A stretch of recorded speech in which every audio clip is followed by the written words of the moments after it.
Welcome to Dhamma on the Sidewalk, insights, interviews, and practical tips on the teachings of the Buddha for people of all walks of life, attuning, exploring, integrating the teachings in everyday life.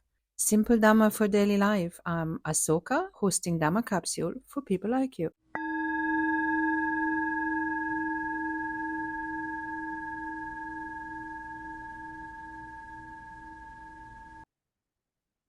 Hello, and welcome to Dhamma on the Sidewalk. This is episode number 3. And today I'm in conversation with Eva. Eva, formerly known as Sister Thānavijayā, was a Siladhara nun in the order of the Thai forest tradition of Ajahn Chah at Amaravati Buddhist Monastery. She recently disrobed, and we'll be chatting with her regarding her journey as well as her resolve to leave the order and reinsert herself in daily life outside of a monastery. The recording of the conversation with Eva has encountered some technical difficulties, probably due to the internet connection, which means that I have asked her and she has re-recorded the introductory part of the conversation. We will reconnect with the actual live conversation at approximately minute 10 or so. So we apologize for the inconvenience. It's probably unnoticeable if I didn't mention it, but I thought about keeping the authentic style of the podcast. So thank you for your patience. Hi Asoka, and thank you for having me for this conversation. I'm looking forward to it. People ask me what was my journey to Buddhism and to monastic life, and it was truly a journey, not a decision that I woke up to one day. It was a journey over several years, which started with having a crisis while living in London, and then going off traveling to India and Southeast Asia, meeting Buddhism in Thailand, returning back to Europe, and looking around for places which provided guidance for practice. And this is more or less how I found Amaravati. First, I attended a 10-day meditation retreat course, and then I returned for a stay as a lay guest in the associated monastery in Chithurst, and then I returned again for more and stayed for the winter retreat. And my aspiration for ordaining was growing because I really liked the way of life. The the teachings of Buddhism were very attractive to me, but for me they were from the beginning also in a context of this particular tradition and this series of monasteries associated with Chithurst and Amaravati, those monks and nuns and the tradition of Ajahn Chah, Thai forest tradition lineage of Ajahn Chah. So I like the whole combo, if you will. And I slowly wanted it, gradually it became clear to me that it's not something I want to just have as a hobby, like a weekend meditation group or something. Like I really wanted to go deep into it and experience this life. It also made sense to me on many levels. The simplicity of life and yeah, the whole thing. So gradually it was growing on me, and um, it was I was less and less able to to fight back, which I was fighting because I come from northeast of Slovakia, and a small village. It's very Catholic around here, and I was afraid how my family would take it, and I was right. They didn't take it very well. But it was also clear to me that I either please them or just do what my heart was calling me to do. So yeah, I made a decision to ordain and became a novice, um, which means I shaved my head and put on the white robes and was novice for 2.5 years. And later, and during that time, I the whole time I never had a doubt that I wanted to be a nun, a Siladhara, which is a lineage of nuns in this particular tradition of Ajahn Chah. Um, so that happened 2.5 years later after my novice ordination, and then I was in Brown for 5 years as a Siladhara. And if somebody, well, not if, when people ask me um, what what was the main point of it, or what did I take from it, I mean, many things. I could talk for forever about it, but um, I just don't know about any other way of stepping out of your conditioning so completely as you can when you take on this form, this kind of this way of life, when you step out of your cultural conditioning, of your family conditioning, of your own preferences, of your gender conditioning, of your just generally societal conditioning and expectations, economic conditioning, like you just step out in onto a different planet, really. And that's not to say that you're not stepping into a different conditioning, yes. And that's the whole point of this training, of choosing which conditions you expose yourself to. Um, but it was very valuable for me to see what I stepped out of, because when you are in something you can't see it very clearly. You need distance, you need perspective, you need an overview, and it's difficult to have while you are in it. Um, so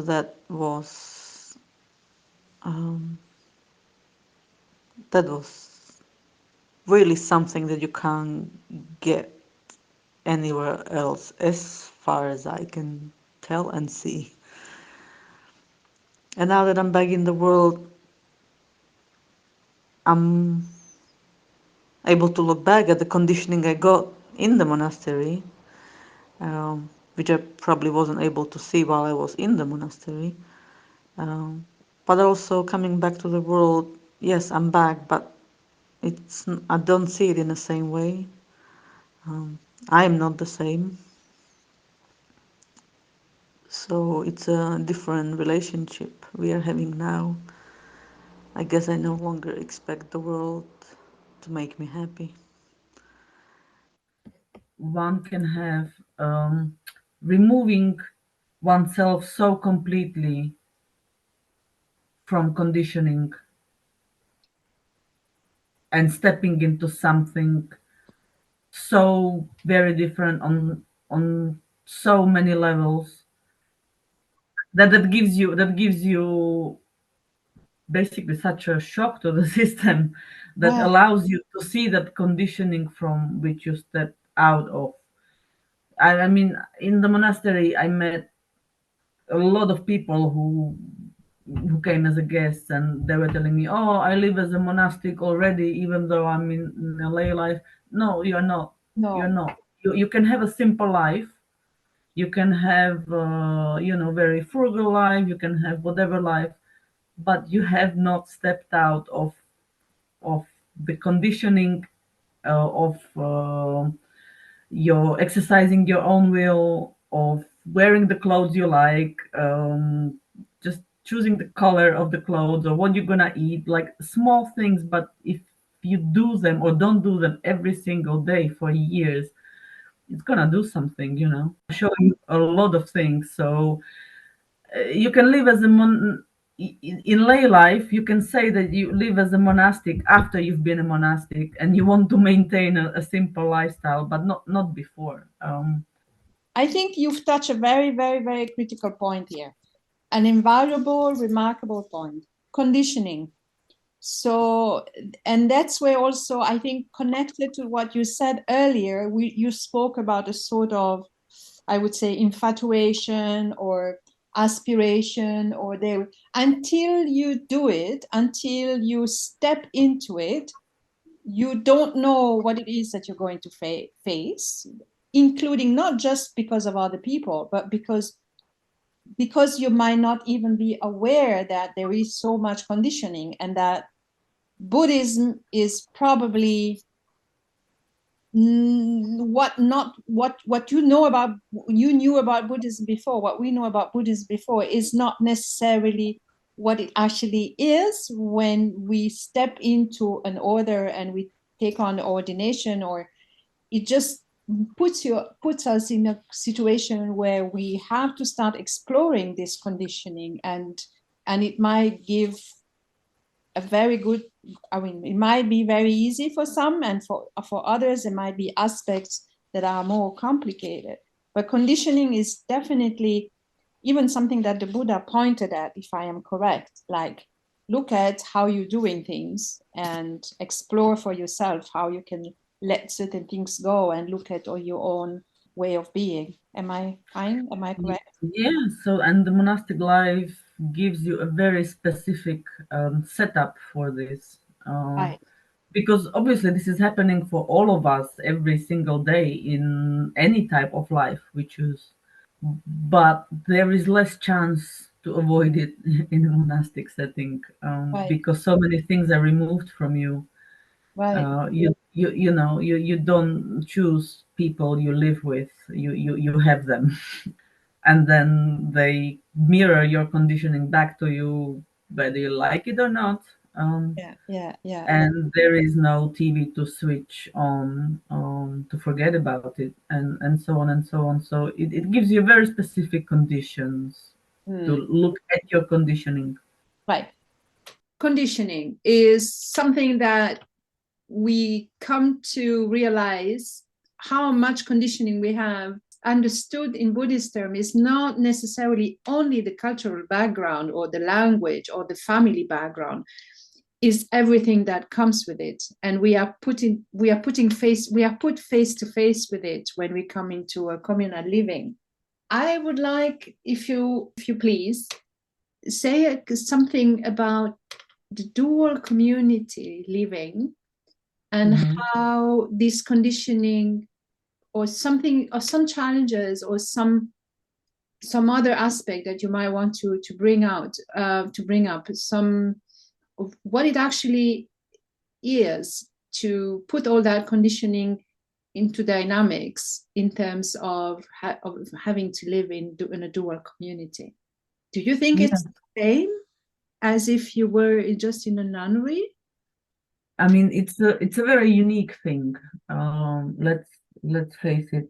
Um, Even in, like, terms of in terms of any monastic environment, whether it's Christian or, I mean, who else has monastic orders. Not many religions have monastic orders, but those that do, they are usually not mixed communities, not dual communities. They are usually very binary, male or female communities. Exactly.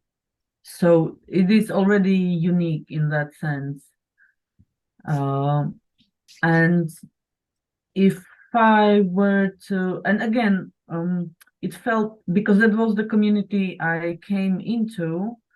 I wasn't looking around much. That was what I came to from the very beginning, and it felt natural.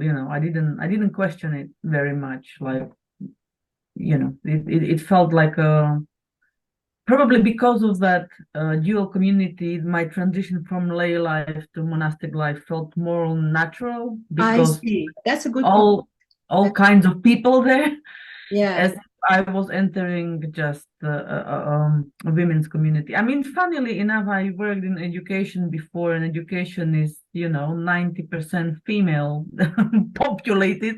Right. So I came into a more mixed community than I usually experience on a daily basis in my lay life. So it felt very balanced in that sense. How to say it? Like a good sample of a society. Mm-hmm. Okay. Just on a small scale. I think in that sense, dual communities are healthier because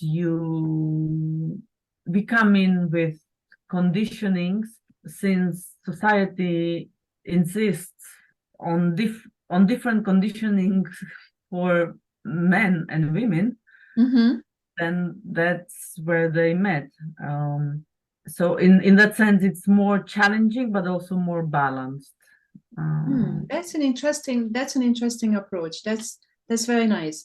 So somehow it gives a sense of, to a certain extent, mirroring what's happening outside, but also it can bring up different types of challenges, I guess. Different ways to solve challenges, maybe? No, I'm not sure we got that far. All right. Yes, so then the challenges are exactly, or were for me, coming exactly from that, from different conditioning of men and women, and where in the end the walls I was running into everywhere I turned, and didn't particularly like it. And it wasn't that I wouldn't want to look at the condition, my conditioning or my female conditioning, but it seemed to me that that burden was put more, or if not exclusively, on the female side. Like, these are the terms and conditions, and if you are running into challenges, then look at your conditioning and then let go. Right. But the male side wasn't asked to do that, because the terms and conditions were designed for their conditioning. Yeah. So, but you actually continued on that journey. You continued that journey for 5 years. Yes, and it was like, again, I'll come to that, back to that simile I used in the beginning of, falling in love. And when you are in love, you don't, it's like dating someone and you see some, things that you don't particularly, feel extremely comfortable with, or you think like, and then you hope it's going to change. Of course, it's going to change because he loves me or she loves me, and it's going to be different. We will work on it, and then We'll 5 talk years about later, it. 5 years later, you realize it hasn't changed, and it's not going to. And the only thing that's left is a challenge for you. Right. So how did you, can we start looking at how did you come about to take the step to disrobe from Sister Thānavijayā, and, or maybe not disrobe immediately, just take maybe a step back, and then eventually coming to to leave and go back to being Eva. Would you give us some cues of how that happened? Well, I guess like everything, it's a gradual process. Things creeping in and leaving a mark, and then they accumulate, and something starts pressing somewhere inside, and pushing more and more to consciousness. Mm-hmm.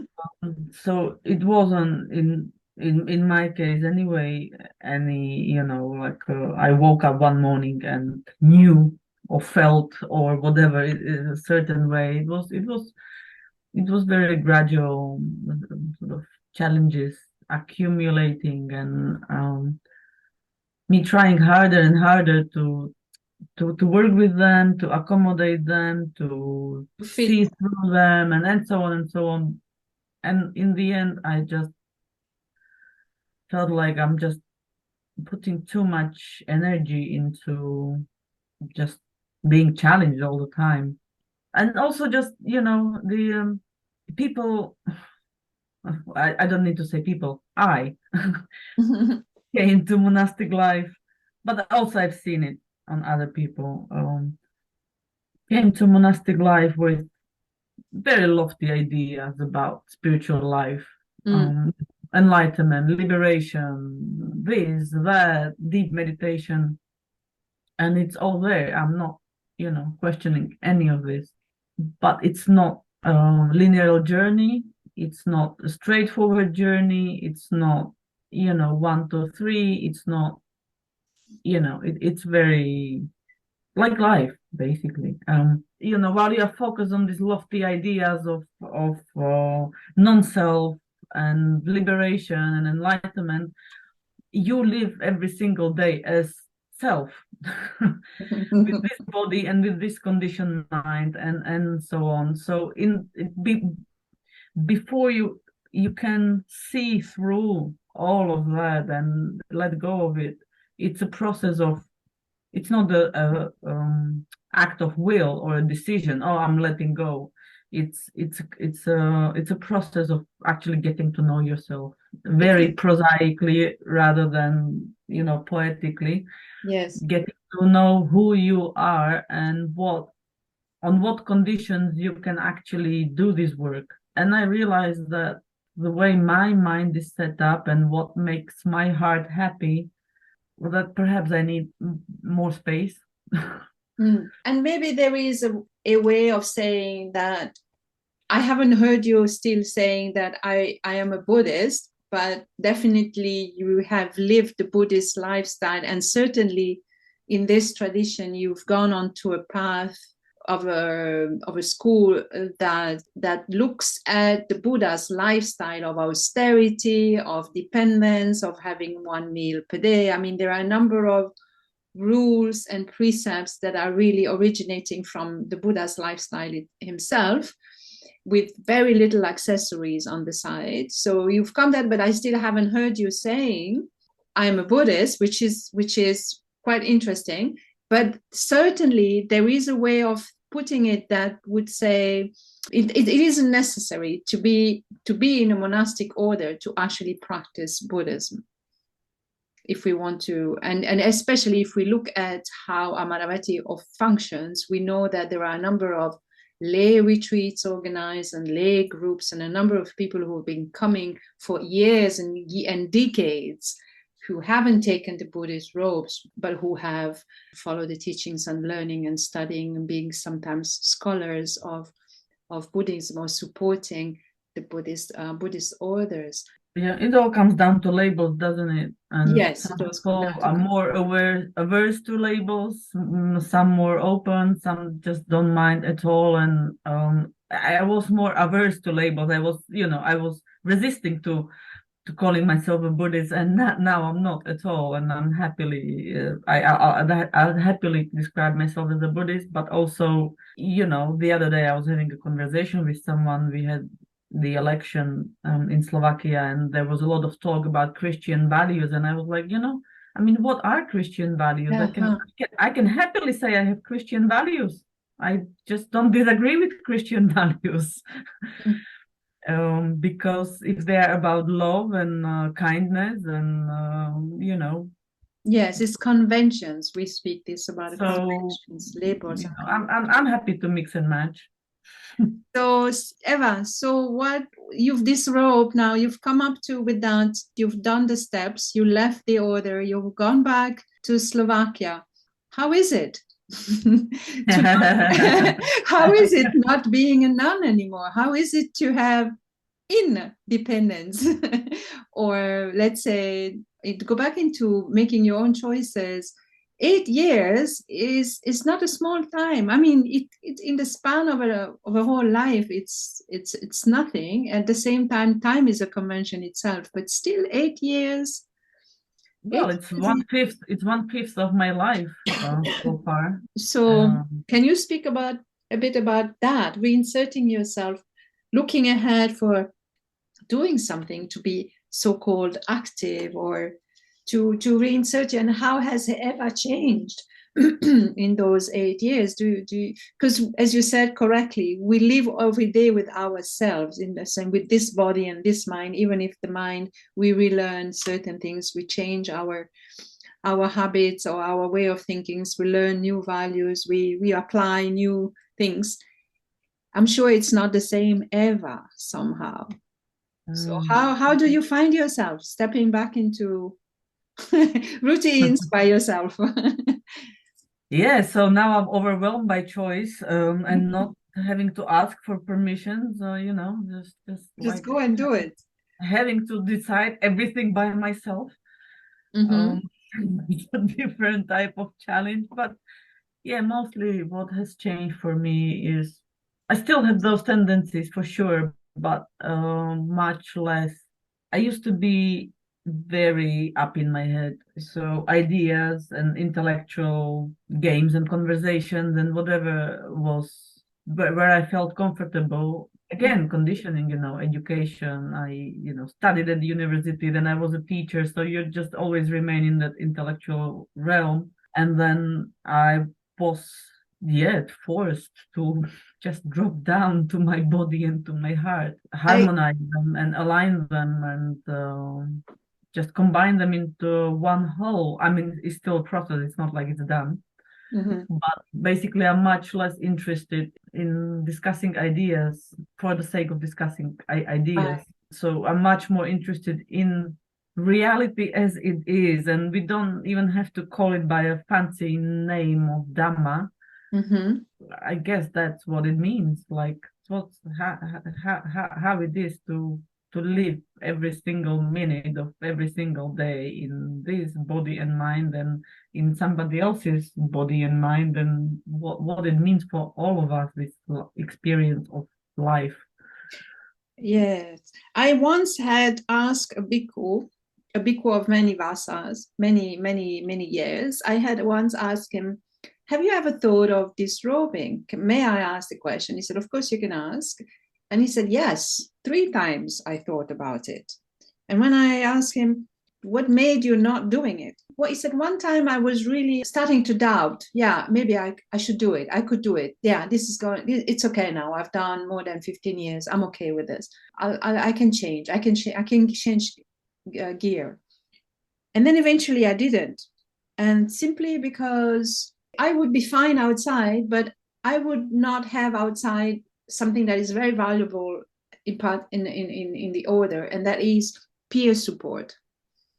And maybe this comes because as there might be more structure in a bhikkhu community that there might be in a Siladhara order. I'm not sure about that, but definitely what I'd like you to say a few words about is about that peer support. Did you experience that? Because in a Siladhara community, in a community, there somehow always is someone who might ask you, how are you today? Or can I do anything? Or is it, or there are people around you who live by the same rules as yours, so you can call upon. And do you find that challenging? Do you find that different being not in the order anymore? Yes, I mean, for me, the community was a big part of what was appealing to me about this life. I like people. I like interactions with people. I like having meaningful conversations with people. I like the closeness. So that, I mean, my sisters were probably, if it wasn't for my sisters, or at least some of them, I wouldn't have lasted as long as I did as well. So it definitely, you can't do it on, and nobody can do it on their own. This is just, you can't do it on your own wherever you are, out in the monastery or outside the monastery. Like it's just not possible. And to have these expectations of yourself, it's cruel. So, but I also realize how I took it for granted in a way in the monastery, because you have people there all the time, whether you want it or not. And sometimes you prefer not to have them, or not to see them, not to have to interact with them, but it doesn't matter, they are there. Yeah. You know, like the air you breathe, it's just like there, and something holding you, whether you recognize it or not, or, you know, just passing by someone, or just, you know, having a brief conversation. It's just like friendly people on a broadly the same wavelength. Yeah. And it's not that easy to find in the outside world, if people are more bent on living the worldly life. And now worldly, I don't mean as living in the world, but according to the values of whatever you want to call it, you know, society, capitalism, or whatever. Right. Yes. Well, it's in a way, there is no in there and out there, and as much as in there is a lot of in here and out there, in the sense that people operate, as you said, it somehow we are broadly into, when we live in a community as a monastic community, we broadly are supposedly having a like-minded mindset. Yes, and also, even though you can be very busy even in the monastery, and I'm sorry for all the listeners who will be disappointed by this sentence, but they just need to come and experience Amaravati. It can get very busy, your days can be very full, and still there is much more space. There is in daily life out here, for the want of the better word. And that's, together with the community, it is something I'm missing. Just that's space. The space. Just the space for yourself, the space to go in, which you can do much more quickly in Amaravati, because it's a quieter place, because you already don't have lots of things to do or think about. Exactly. So you can drop into a more contemplative mode of mind more quickly. Yeah. Well, sister, we are reaching the end of our conversation. I'd like you to just wrap it up with because I know we know each other for quite some time, so we know that we get sort of passionate and carried on it, but as you know, it's getting into the mealtime for me. Yeah. And I will need to keep going. This is the only meal of the day. So first of all, I'd like to thank you for your time, but definitely I'd like you to wrap it up and have the last word. And that would be some encouragement or some inspirations or some final thoughts for those who are listening and might just have either an idea to come and join a monastic community, I mean monastic as a lay person initially, or just tell us something What comes to mind at this very moment? I guess one of the big learnings for me was, and it's not like I've learned it and I'll never, it will never ever happen to me again. Of course it will. It has already, but try and remember that the grass is not greener on the other side. And that is both ways you're saying that, right? Like in every way. Just live your life wherever you are, and that's not to say that you don't need to discriminate and change your conditions if necessary, if they are not healthy or supportive or whatever, but to think that over there, or if I put on this particular outfit, whether it's the one from the shop window or monastic clothes, right. That this is what will do it for me. It's not. It's just like we really need to be humble about it.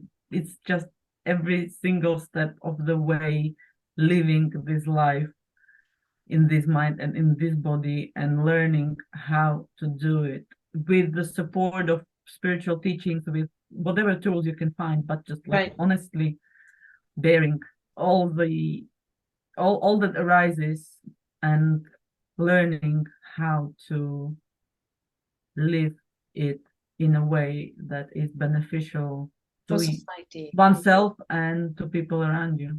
Yes, that's a nice one. I like that. I like to call you Sister Eva for some reason. Okay, Sister Asoka. I like to call you Sister Eva. So let me just wish you really well. And we'll follow your journey close, and maybe we'll come back again one day. I mean, yeah, you asked many questions. You asked many questions which I never answered, so probably too broad a scope for one conversation. Yeah. So we can have another one at some point. But you are very rich. You have a very rich experience. So it's thank you so much for your time and space. And thank you for inviting me. Thank you for your good questions. And talk to you soon. Yes, talk to you soon. And good luck with everything. Thank you.